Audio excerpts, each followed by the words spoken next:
I opened LinkedIn on a Monday morning to find a person who bought my product and posted about it with a very positive review. Welcome back to the Selling Digital Products series. This week, we're talking real wins service providers have had selling digital products. Last week, we looked at some messaging lessons from a couple big sellers of digital products, but it's hard to find those promising examples from those of us whose main revenue is from services. If the bulk of what you're offering or the main way that you make money is through services, you might be asking, is it even worth me doing digital products? How much money can I expect to make? What channels promote what? How do I manage serving multiple audiences? And that's what we're getting into today.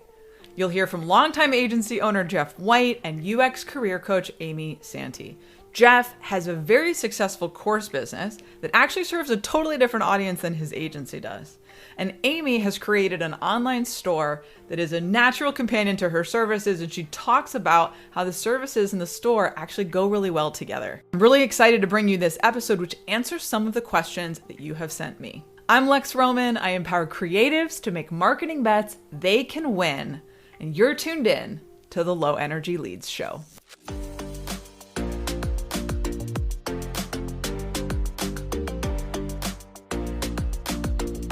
One of the main questions we've been asking throughout this series is, are digital products worthwhile for service providers? Figuring out that line of what it's worth to you is going to be different person to person. And that's why I wanted to share a couple examples today of service providers who do make the bulk of their living from services, but still find digital products worth their time. Jeff White is the founder of Stepladder, a design agency that serves medtech companies. Jeff's been running Stepladder for nearly 10 years, and he had many years of experience in design leadership. Before that, you can go check out his LinkedIn and see where he's been working. And in addition to running an agency, which again is his core business, Jeff decided he was going to launch a course on UX storytelling. This is a topic and a technique informed by both his career in-house training designers and his agency experience. UX storytelling is a do-it-yourself course that's currently priced at $150 US. Jeff has had over 700 students take it. You can read about some of his students gushing about the course, sharing what they loved about it on his website, UXstorytelling.io. Given that I've found digital product sales to be really tough, I was super inspired by Jeff's ability to manage his agency pipeline and his course sales. And I wanted to know, how does he do it? The first thing I asked Jeff was about channels. He mentioned to me that LinkedIn is the main sales channel, and he even skips having an email list, which is sort of unusual. Many people feel forced to have an email list, and it's actually pretty refreshing that Jeff does not feel forced to have an email list. Here's what he said about why. This is a bit of a mystery for me, and I would really like to know more about why I didn't find a lot of success in email. I guess a couple of guesses. One is I didn't do it for super long. I think I sent out 8 or 9 editions of my newsletter over the course of 2 or 3 months last summer. Certainly I wasn't very good at it in the beginning, and that's really not enough time for me to really get good at writing newsletters and experiment with what is going to drive course sales and not. I think it was one of those things where I was getting the results I wanted outside of email, but spending a lot of time writing the emails and just deciding to prioritize my time differently and move on. So it could be that I just didn't get that good at it. Another thing is my course isn't the cheapest course out there, but it's certainly not the most expensive either. It's priced at $150. It's not a high ticket offer, and I wonder if long form email content in the newsletter format is really more like a good middle funnel asset for higher priced offers. And again, that's really me speculating, but it's one of the things that's been on my mind about that. I also have this theory I shared in the last episode about message saturation and expertise building. This idea that you must be building your expertise through layers, through multiple channels, through message saturation, putting the message out there multiple times in order to get people ready to buy that thing, buy that packaged version of your expertise. So I asked Jeff, how much had he established an expertise on the subject of UX storytelling before the course came out? No, I hadn't. I started out on LinkedIn and still am exclusively on LinkedIn, and I hadn't done any kind of social media messaging or marketing myself anywhere else before that. Audience size has been a big topic throughout this series. I put a post up on LinkedIn this week calculating what I think the minimum audience size is to sell digital products and get at least a 5-figure return. I came up with a figure of 10K. Now that could be a follower count or an email list count.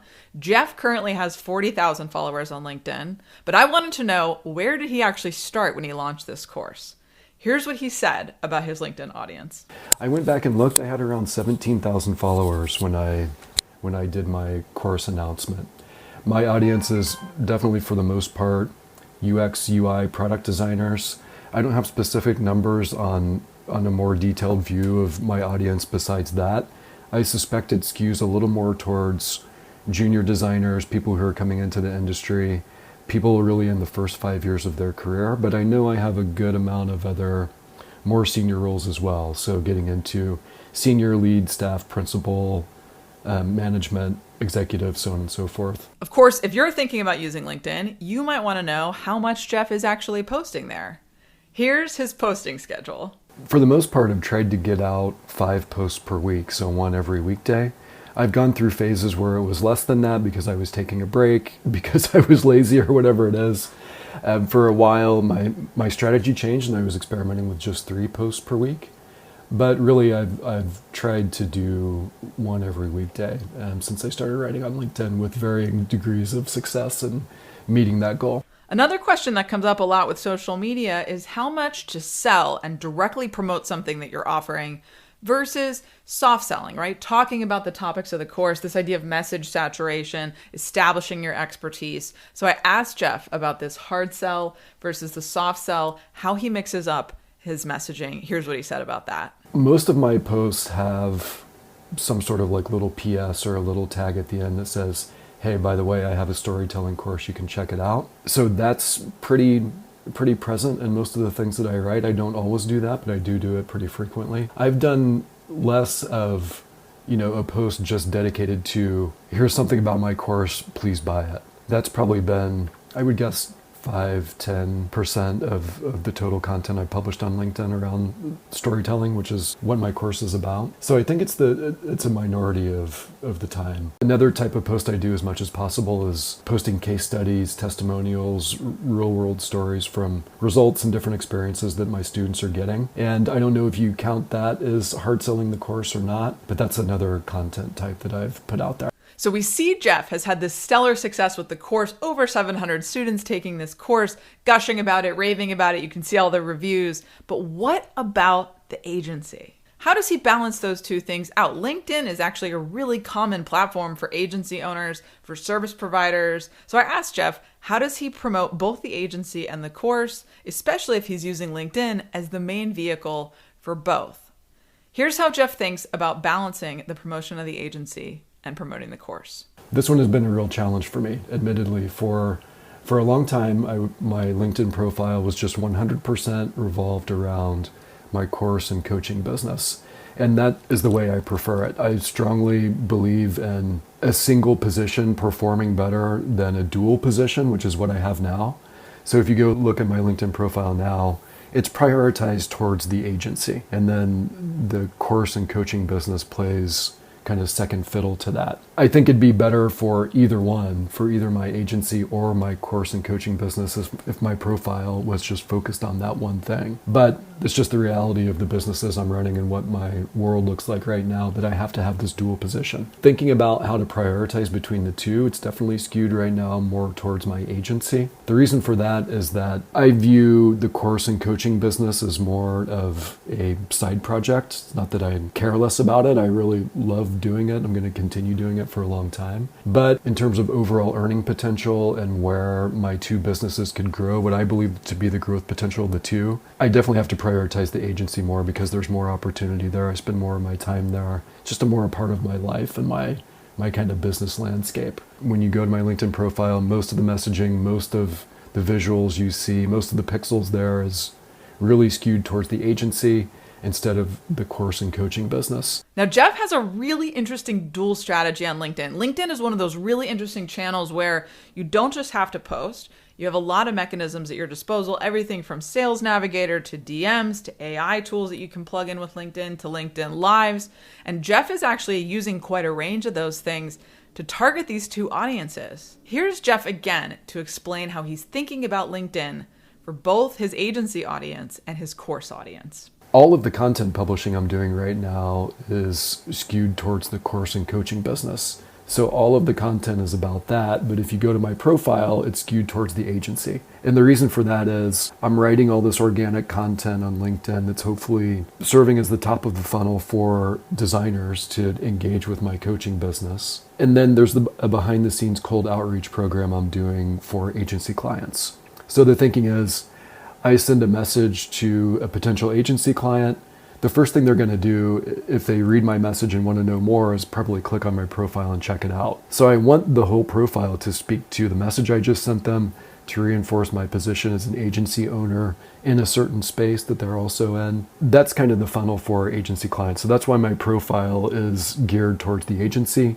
But then all the content is geared towards the course and coaching business. One thing that's really been painful for me is that if we think about the course coaching content and that being the top of the funnel for designers in that business, I don't want them engaging with my content and then going to my profile, which is oftentimes the next step if they're going to engage further with me, and then just see a bunch of stuff about healthcare software, UX design, which is what my agency is about. So to get around that, I started doing the custom button, the little link in everyone's posts at the top of their name that says view my website. And that is there to intercept the course and coaching designer traffic and send them to a website where actually the course is promoted more. 2 different funnels, 2 different businesses. Isn't that novel? To use the same channel for 2 audiences, so fresh, so hip. Well done, Jeff. You inspire us.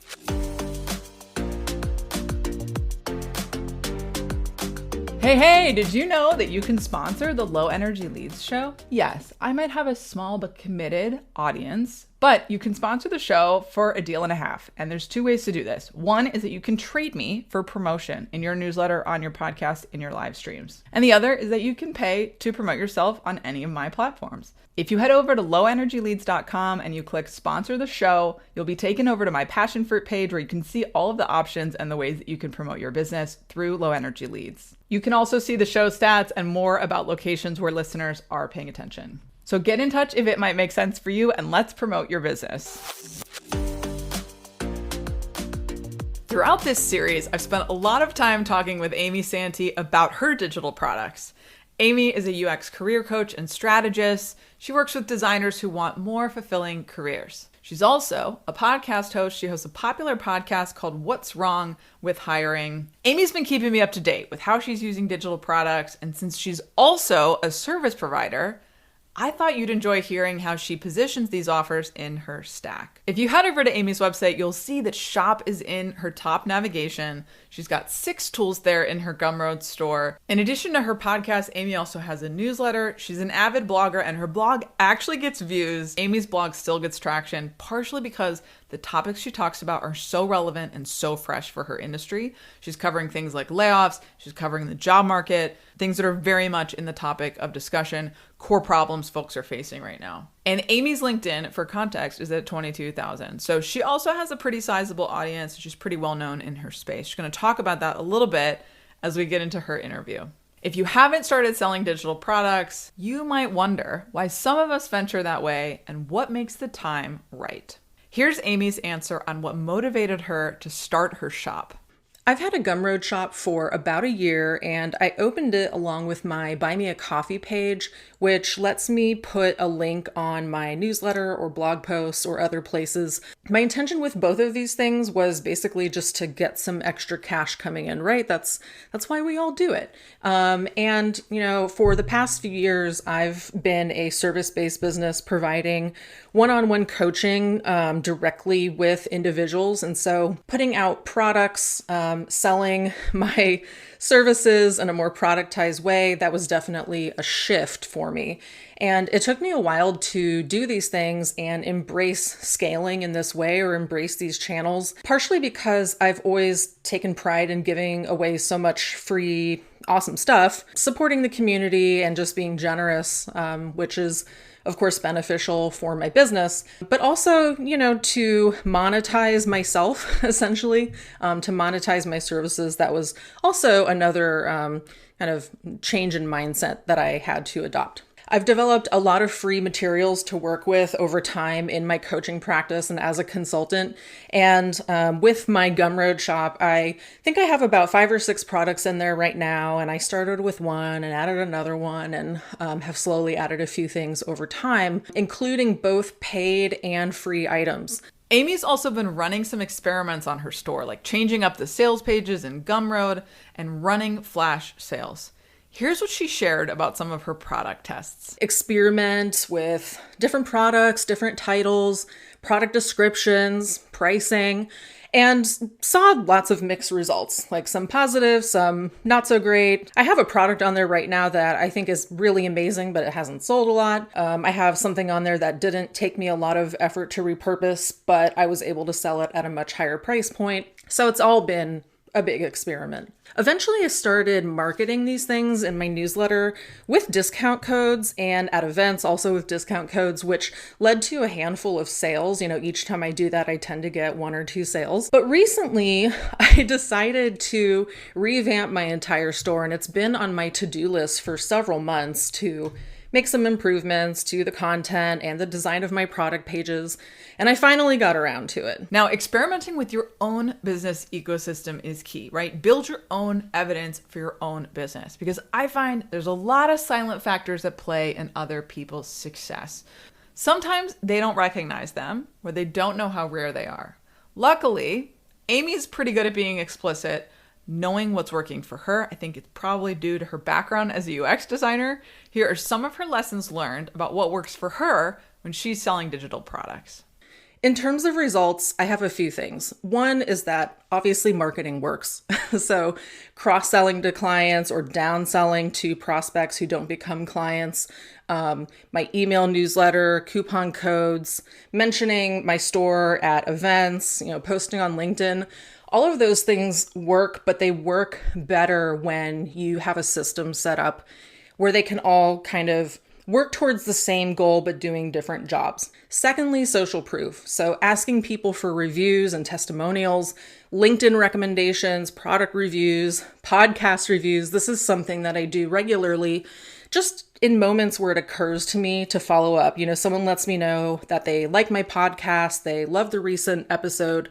Oh, cool. Thank you so much. If you have a moment, I would love a rating and review on your app. Anytime I finish with a client, I ask them to fill out a customer feedback form, and also if they're willing to leave a written LinkedIn testimonial on my profile. And I think I have, over 50 of those at this point because I always ask people. And then of course, for my Gumroad shop, starting from scratch, you don't have ratings, you don't have reviews, but you want to get that social proof that indicates that the products you're selling are valuable. And then having a strong network and reputation, I think, is so important here because it makes the marketing work even better. And I've been building mine for over a decade now. It's something that I've always done, very intentionally to help me with different phases of my career, find clients, not have to kind of struggle with the feast and famine cycle of being a consultant, for example. And then when I switched into coaching, it just continued in that direction. So I think that's really the foundation that's needed for success with all of these things. One thing Amy called out was the importance of social proof. We've covered this a lot in this series. Social proof can range anything from testimonials to someone writing a blog post about your product, recording a YouTube video about your product, to a star rating review, or even a comment on one of your posts. Just last week, Amy got a surprise post from someone who purchased her UX job search strategy guide. This person posted on LinkedIn a rave review for the guide, linking to her store. I'm going to link this post in the show notes for you to check it out because it's really helpful to see it in action. Public reviews, when you can get them, go so far towards more sales. Amy let us in a little bit on how it worked in her case. I opened LinkedIn on a Monday morning to find a person who bought my product and posted about it with a very positive review, which totally made my day. This was really great timing because honestly, I was just moping around that day and not feeling very productive. And to get a sale, it was a $15 product, but that feels really good. That feels really validating. And of course, lots of sales of a $15 product are a good thing. And this was actually a 15-page guide of how to approach job searches strategically, including a checklist of all the different activities that someone can do in their job search. It's something that I provide to all of my direct clients. And I didn't know this person. We weren't connected. I had never even heard of them before or seen them on LinkedIn. And it turns out she discovered me from a job search mastermind group run by a guy who I had a chat with a few weeks ago because he's interested in doing coaching like I do, and he wanted to learn more about my experience. So that's a great example of the benefit of having networking conversations with people in your space, not exactly knowing what the outcome can be. The post that this person did got just a handful of comments and not too many reactions or likes, but it actually led to several more purchases within the next couple of days.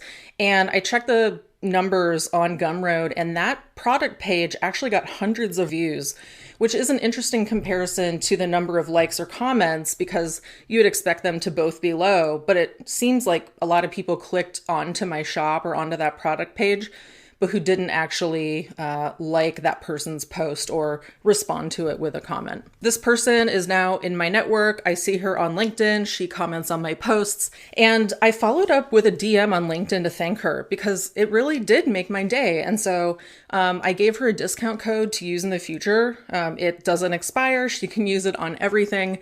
And, I'd rather build goodwill by doing something like that. The dollars in this case don't really matter for the value of that favor and the potential impact that can have on my business in the future. When that post happened, both Amy and I were so excited. It's pretty rare that public praise happens unprompted, but it is so, so cool when it does. I also want to highlight that you can also ask for this type of public praise. And if you see someone getting a lot of public praise, it's very likely that they're asking for this. Because the more that you ask and reward people who do this, the more it will happen. Speaking of social proof, next week we're going to get into how to collect it and use it across your digital products using my favorite review tool, Senja. I did an episode really early on about Senja. They're one of my hands down favorite business tools that I use. They make it really easy to collect these reviews, to gather them from all kinds of places. For example, if someone posts about you on LinkedIn, you can pull it into your Senja database, and then they can turn it into all kinds of widgets and images and even metadata for Google searches. We're going to talk about that next week.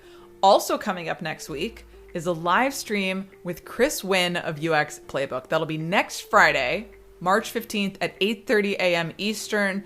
Yes, it's a little early for the US folks. Chris is in Vietnam, so get your coffee and hang out with us as we talk about all of Chris's different revenue streams, what he's tried with paid and free products, what's working the best, and what's not working at all. Chris is super transparent. He and I have had a couple conversations about the UX Playbook ecosystem, so it'll be really fun. Come wake up with us with a little live stream. You can catch all the episodes in this series on selling digital products at lowenergyleads.com. And make sure you get on the newsletter. I share bonus tools, stories, tips, and fun stuff I find on the internet to help you get more leads, make more money, and waste less time. Get on that list at read.lowenergyleads.com. I'm heading out this week to see our favorite YouTuber, LaShonda Brown. And word on the street is that we might be taping an episode together. I'll have more updates on that from the road. Until next time, keep your energy low until you know the value will be high.